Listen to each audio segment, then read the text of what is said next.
Welcome to Strength Side. If you're looking for a quick, potent stretching flexibility routine, you're in the right place. Now, I'm a much bigger fan of spending the majority of your time doing stuff, moving, playing a sport. You can make a lot of gains in flexibility for little time if you do the right things and if you do it very consciously.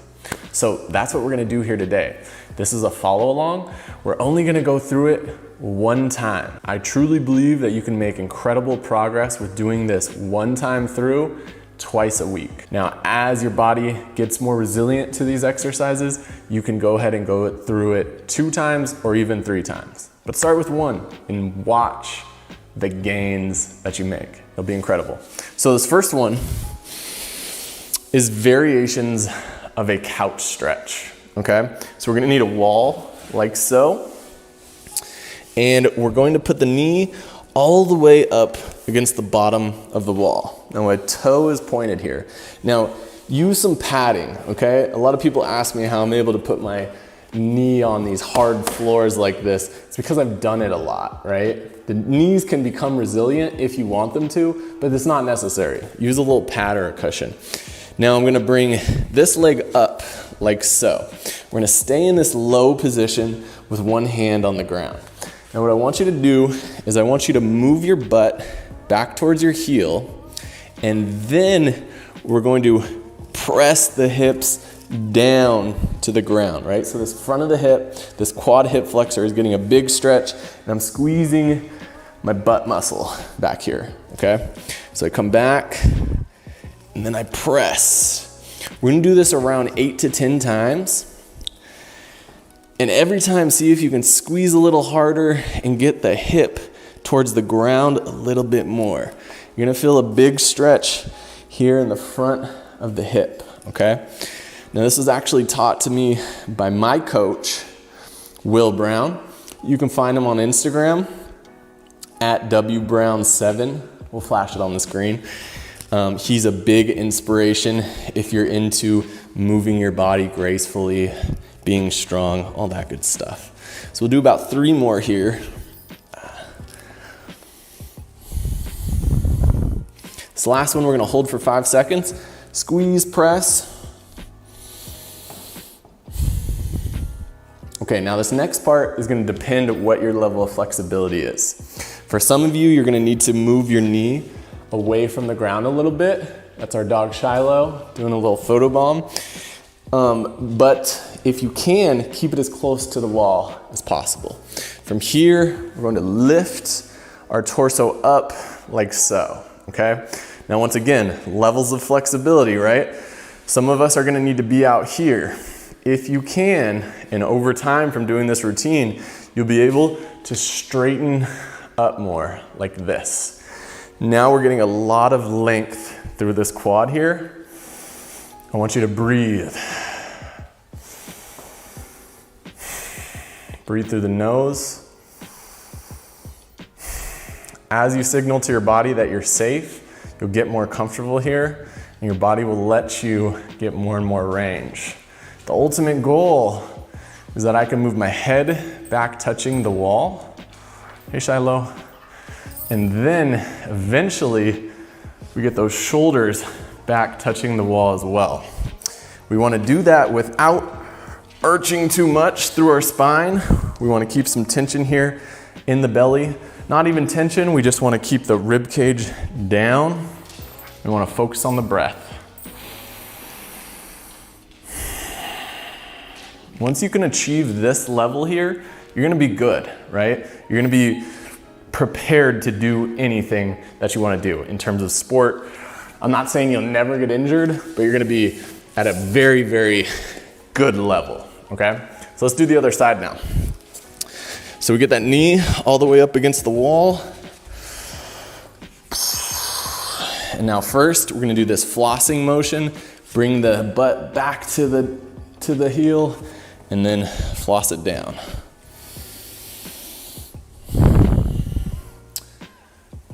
Breathe, squeeze the butt. You'll probably find that you have one side that's a little bit more sticky than the other. That's completely normal.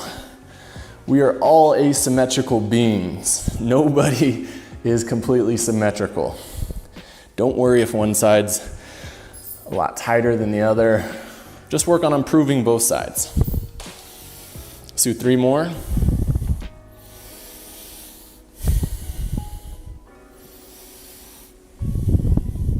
Hold 5 seconds. Now the reason why we do this is because this prepares us to lift up. If we didn't do that flossing motion before, lifting up would be like, oh no. But because we did, I'm prepared. This hip is more open. Now I can get to this position and breathe.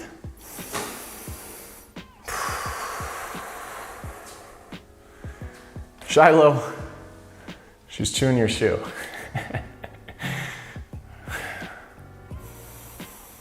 My head goes, I breathe.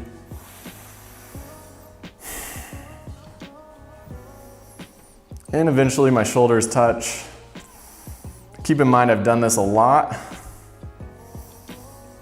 You'll probably be nowhere near this in the beginning, but it's good to have these markers that we can shoot for, right? I was nowhere near this in the beginning, but I had this marker and I worked my way there. Slowly over time, not all at once. Okay, great. So that is our quad stretch. Now notice we spent about 2 minutes in each position there. Actually, I have no idea, probably 1 to 2 minutes. That is very intentional stretching. It's not just this, right? This isn't gonna do much for you. Okay, next stretch is going after the backside now, these hamstrings, right? A lot of people get stiff here. And the way that I like to go about breaking through some of the stiffness is to bend over like so, grab the back of your legs, and then from here, straighten the knees.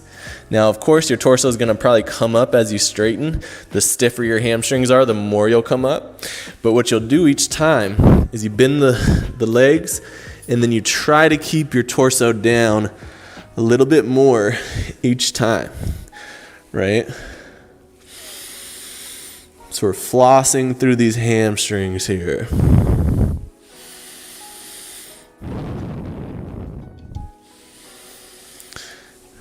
That's about 5, 6, 7,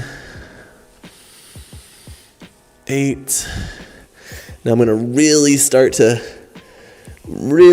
crank myself down because my hammies are getting nice and lubricated now. And on this last one, I'm gonna hold for 10 seconds.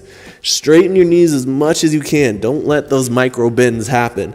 Straightening the knees is how we gain a lot of flexibility through the hammy and the calf.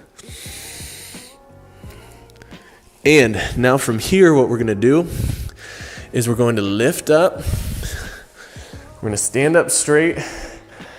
I think it's very important to stretch the hamstrings with the folded back and also with the arched back.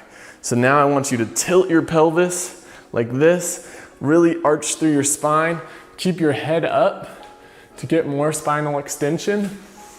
And we're gonna go as deep as we can with maintaining arch here. Now we're just gonna hold. If you can get your fingertips to the ground while still holding the arch, here's another thing to shoot for, then you're doing pretty well.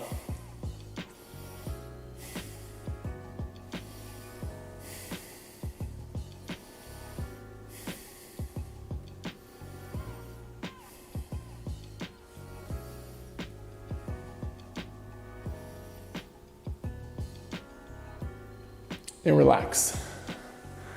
Awesome. So, one thing I learned from Ben Patrick, Knees Over Toe Guy on Instagram, is to elevate the toes a little bit.